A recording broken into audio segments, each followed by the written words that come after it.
Hello guys, nag-request na naman yung aking bunso na mag-bake na naman. Nagustuhan kasi ito yung aking try natin. Yung Joy of Baking chocolate fudge mix. Dalawang eggs, tsaka butter. Hi! Saan natin? Bango.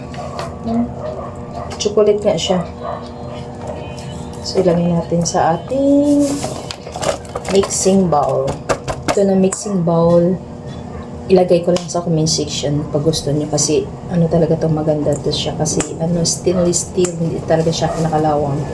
Ilagay na natin yung 3 cup water. Sundan lang natin yung natin. Then, lagyan natin ng itlog. Ito na yung tinuna natin na butter. Ngayon guys, i-mix na natin. Kailangan natin ng mixer. Ayan. Pwede naman pag wala kayong ganito mixer, pwede naman yung manual na pang mixer lang siya. So ito, pag gusto nyo, ilagay ko lang din sa comment section yung link nito. Maganda to kasi madali lang yung gawa mo.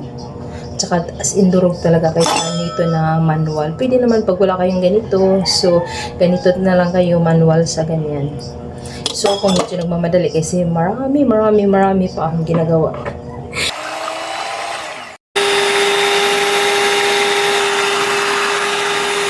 So, kukuha lang tayo guys.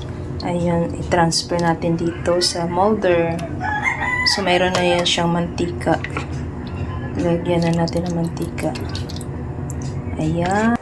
So, i-try natin yung isa dito. So, i-try na natin.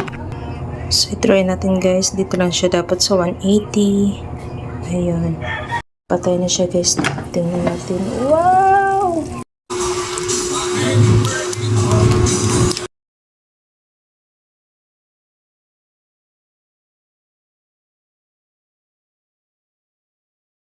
So, favorite niya. Request niya. Ano masabi mo? Yummy?